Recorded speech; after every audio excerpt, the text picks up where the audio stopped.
for today's video guys. So, naghihintay ako sa asawa ko.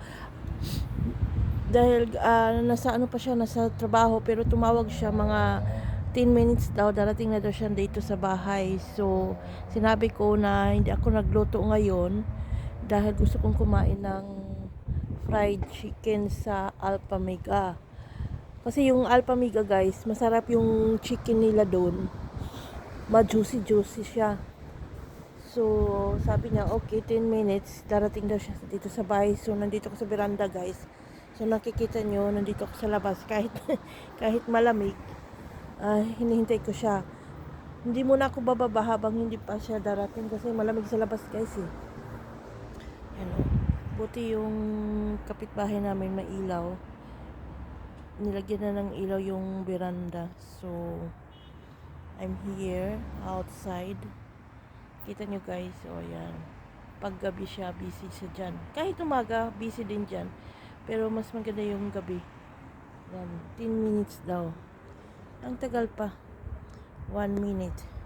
1 minute pa guys. So yan guys, update ko na lang kayo guys pag nandyan na siya. Papasok muna ako sa loob kasi ang lamig. Ang lamig-lamig. Baka tatawag yung pag nandyan na sa loob, sa baba.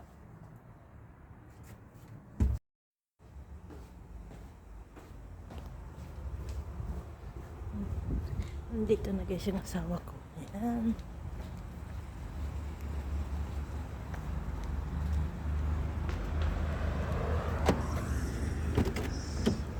Hello.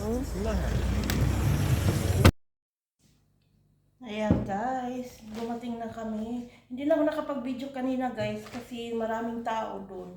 So nahihiya akong mag-video. So nakabili ako ng chicken sa Alpamega. Ayan guys, Alpamega talaga siya guys. Masarap siyang manok. Ma-juicy-juicy siya. At saka bumili na rin ako nito dahil para bukas sa trabaho ko kasi bukas maaga akong papasok 7. So mga 6 o'clock ihatid ako ng asawa ko sa mall. So ayan guys, oh. Yan. Saka rice. Kasi naubos na yung rice ko, bumili muna ako nito. Ang mahal, Jasmine, 3 euro something. So okay na lang, at least may bigas. So ayan, magluluto muna ako guys. Para may makain ako. Yan.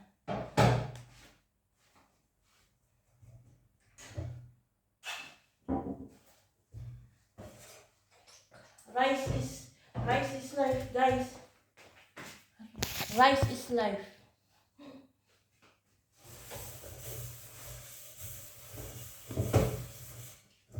Guys.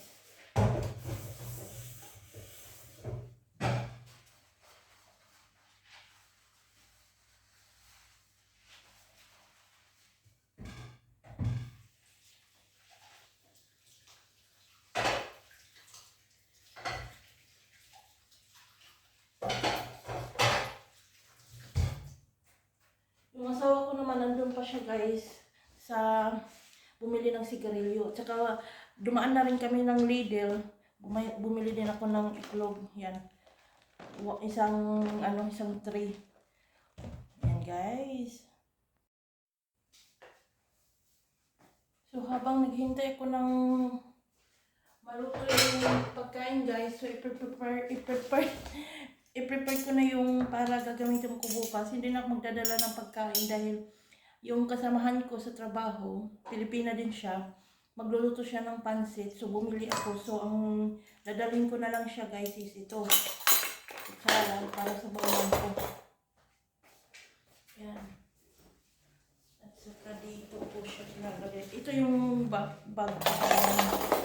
Yan lang. At saka tubig.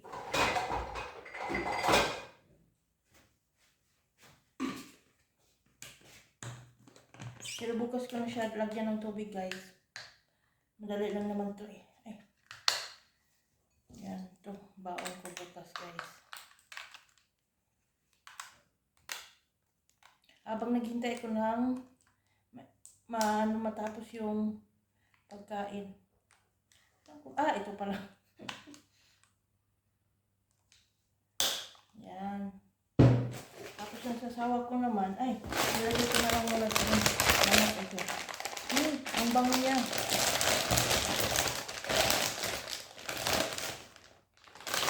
Ayan.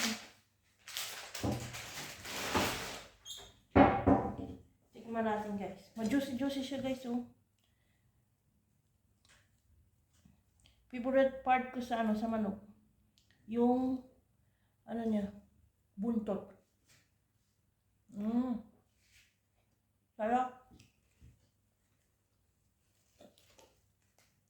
Yan guys, oh.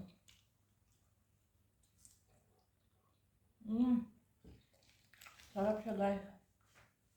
So, mag-ano ko lang.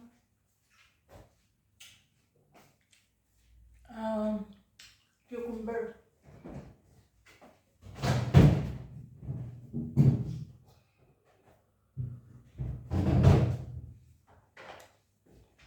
Ito pares ko guys sa manok, cucumber, tsaka tomato.